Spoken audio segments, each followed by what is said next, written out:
সুপ্রিয় চাষি ভাইয়েরা, আসসালামু আলাইকুম। আমি আমার পুকুরে লবণ এবং পটাশ প্রয়োগ করছি। আপনারা অবগত রয়েছেন, আমার পাশাপাশি দুটি পুকুর রয়েছে। দুটি পুকুরের আয়তন 25-25 করে 50 শতক। আর দুটি পুকুরেরই আমার অধিক ঘনত্বে শিং মাছ রয়েছে। আমি দুটি পুকুরেই রেণু থেকে চাষি গেছিলাম। সীমান্ত মৎস্য হেচারি থেকে 5 কেজি শিং মাছের রেণু এনে দুটাতে দিয়েছিলাম। বর্তমানে মাছটা 100 লাইনে রয়েছে। তো এই অবস্থায় আমি লবণ এবং পটাশ প্রয়োগ করছি।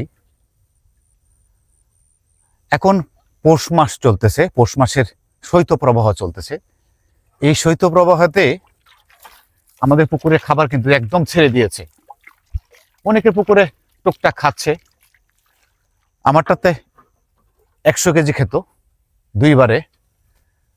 তো এখন একবার দিচ্ছি 20 কেজি, 10 কেজি করে, 10-10-20 কেজি দিচ্ছি দুইটা পুকুরে। খাবার একেবারে কমে গেছে। তাও মাঝে মধ্যে যখন একেবারে সূর্য ওঠে না, ওই দিন গ্যাপ দিয়ে ফেলি। যখন সূর্যটা উঠবে না, ওই দিন আপনার খাবার দিবেনই না একদম, শৈত্যপ্রবাহ চলাকালীন। আর এই দিন গ্যাপ দিয়ে দিবেন, গ্যাপ দিয়ে একদিন গ্যাপ দিয়ে প্রয়োজনে আপনি খাবারটা প্রয়োগ করেন। আর অনেকে পুকুরে খাবার খাচ্ছে না। খাবার না খাওয়ার কারণ হচ্ছে একেবারেই খাচ্ছে না, কারো কারো পুকুরে একেবারেই খাচ্ছে না। কেউ কেউ আমাকে ফোন দিয়ে বলছে, কামাল ভাই আমার পুকুরে কি মাছ নাই? হ্যাঁ, এটা এরকমই লক্ষণ মনে হয়। দেখুন তো, মনে হচ্ছে পুকুরে কোনো মাছ নাই, অথচ আমার এই পুকুরে কিন্তু 2 লক্ষর উপরে পোনা হবে। দেখুন, মনে হচ্ছে একদম নীরব নিথর, কোনো মাছ নাই। হ্যাঁ, রাত্রের বেলা আপনি খাবার নিয়ে আসবেন, খাবার নিয়ে পুকুর উপরে হাঁটবেন, মাছ খাবার খেতে আসবে না। খাবারটা আপনি ফেলবেন, তখন টুকটাক 2-1টা ভাসে।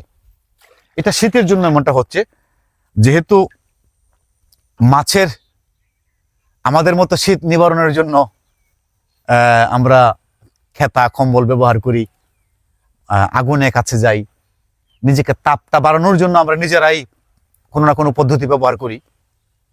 মাছ তো আর শরীরে তাপ বাড়ানোর জন্য নিজেরা কোনো পদ্ধতি ব্যবহার করতে পারে না। তাই ওরা করে কি, নিচে চলে যায়, তলদেশে চলে যায়।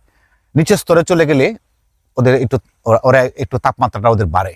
আপনি দেখবেন সাধারণত আপনার শীতে দেখবেন উপরে পানি ঠান্ডা, নিচেটা একটু গরম, এরকমই। তো যাই হোক, এখন মূল কথায় আসি। আমি আমার পুকুরে পটাশ এবং লবণ প্রয়োগ করছি।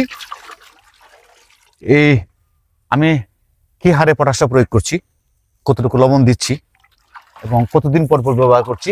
শীতে আপনার বাড়তি যত্ন হিসাবে আপনাকে পুকুরে লবণ, চুন এবং পরজীবী, এই 3টা আপনাকে 15 দিন পর পর প্রয়োগ করতে হবে। তা না হলে কিন্তু আপনার পুকুরে সমস্যা দেখা দিবে। যারা শীত পার করে এসেছেন, ইতিমধ্যে কিছু কিছু চাষি রয়েছেন যারা পুরাতন চাষি, তারা অনেকে শীত পার করে এসেছেন, তারা জানেন যে শীতের সময় সমস্যাগুলা দেখা দেয়। তো এটি কিভাবে ব্যবহার করতে হবে, কত মাত্রায় ব্যবহার করতে হবে, এই সকল তথ্য নিয়ে ইনশাল্লাহ পূর্ণাঙ্গ একটা প্রতিবেদন আপনাদের উদ্দেশ্যে আসবে। তো আপনারা অপেক্ষা থাকুন। আর যদি আমার প্রতিবেদনগুলো আপনাদের সহায়ক হয় বলে মনে হয়, তাহলে অবশ্যই ভিডিওটি শেয়ার করুন বেশি করে, যেন আরও চাষিদের কাছে ভিডিওটি পৌঁছায়। আপনাদের সকলের সুস্বাস্থ্য এবং দীর্ঘায়ু কামনা করে বিদায় নিচ্ছি। আসসালামু আলাইকুম।